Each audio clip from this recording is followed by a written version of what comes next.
ओम नमः शिवाय। दोस्तों, आज हम एक शिव भक्त की अनुभूति सुनने जा रहे हैं जो कि कल्याण पत्रिका में आया था। शीर्षक है कृपानुभूति, शिव की अद्भुत कृपा। लेखक लिखते हैं, इस समय हमारे यहाँ जो निर्माण कार्य चल रहा है उसमें कार्यरत एक मिस्त्री के मुख से मैंने ये प्रसंग जैसा सुना वैसा लिख रहा हूँ। बात सन 1995-96 ईस्वी के आसपास की है।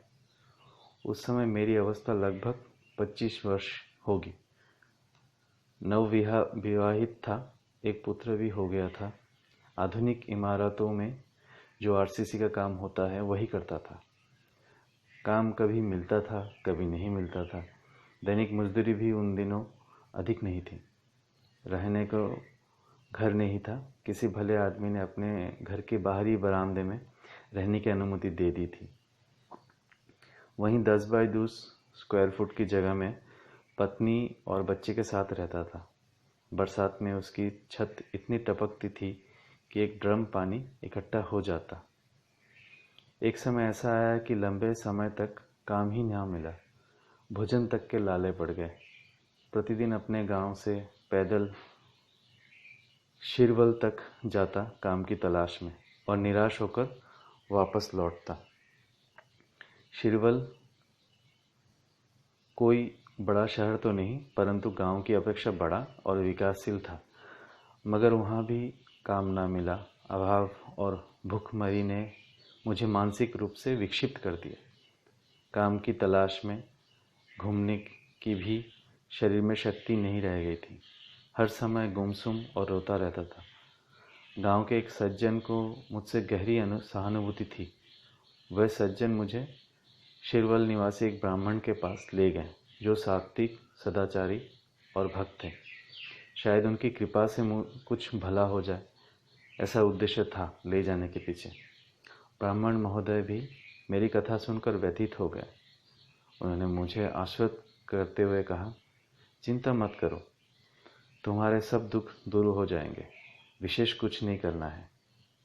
प्रतिदिन सुबह 7 बजे गांव के शिवलिंग पर जल चढ़ाकर अगरबत्ती लगाया करो, मगर ध्यान रखना ठीक 7 बजे, न 6:55 पर, न 7:05 पर। अगरबत्ती तो मेरे पास थी नहीं, सो मैं केवल जल चढ़ा आता था। 15 दिन ये क्रम चलता रहा, मगर परिस्थिति जो की त्यों रही। 16 दिन मैंने आत्महत्या करने का निश्चय कर लिया। जब पत्नी और बच्चे को 2 वक्त की रोटी नहीं दे सकता तो ऐसे जीने से क्या लाभ। 16वें दिन मैं बिना जल लिए शिव मंदिर चला गया। माथा टेक कर बोला, आज मैं जल नहीं लाया, मगर आंसुओं से तुम्हारा अभिषेक तो कर ही रहा हूँ। बस अब मुझे मरने की अनुमति दे दो। इतनी प्रार्थना कर मस्तक उठाया तो देखता क्या हूँ, सामने नाग देवता फन उठाए प्रकट हैं। मैंने उनसे कहा, जल नहीं चढ़ाया इसीलिए गुस्सा हो गया क्या? ठीक है, रस लो। मैंने तो वैसे भी आज मरने की ठान ही ली है। मगर मेरी बात सुनकर नाग देवता लुप्त हो गए। इस घटनाक्रम से मुझे कुछ आशा सी बंधी। मैं मंदिर से सीधा शिरवल की ओर निकल पड़ा, मगर मार्ग में ही मुझे एक व्यक्ति मिला। बोला, यही नज़दीक एक कंपनी में बहुत बड़ा काम चल रहा है, वहाँ काम करोगे? मैंने हामी भर दी। मसाला बनाने की एक सुप्रसिद्ध कंपनी के अहाते में वो व्यक्ति मुझे ले गया, जहाँ बृहद निर्माण कार्य चल रहा था, और वहाँ के ठेकेदार से मुझे मिलाया। ठेकेदार ने मुझे काम पर रख लिया। मेरी ईमानदारी, लगन और कार्यकुशलता देखकर शिवा नामक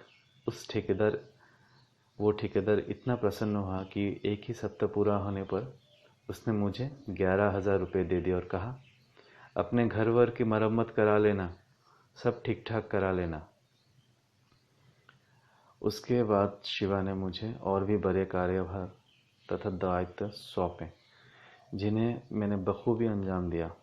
लंबे समय तक मैंने उसके साथ काम किया। तब से लेकर आज तक मुझे काम की कोई कमी नहीं रही। मैंने जीवन में बहुत तरक्की की, मकान बनाया, दोनों लड़कों को इंजीनियर बनाया। प्रार्थना सुनने वाले भी शिव और जीवन को नया मोड़ देने वाले भी शिव या शिवा। उनकी महिमा अगाध है।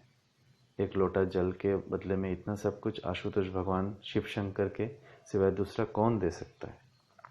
समाप्त। तो दोस्तों, आपने देखा हमारे शंकर जी कितने दयालु हैं।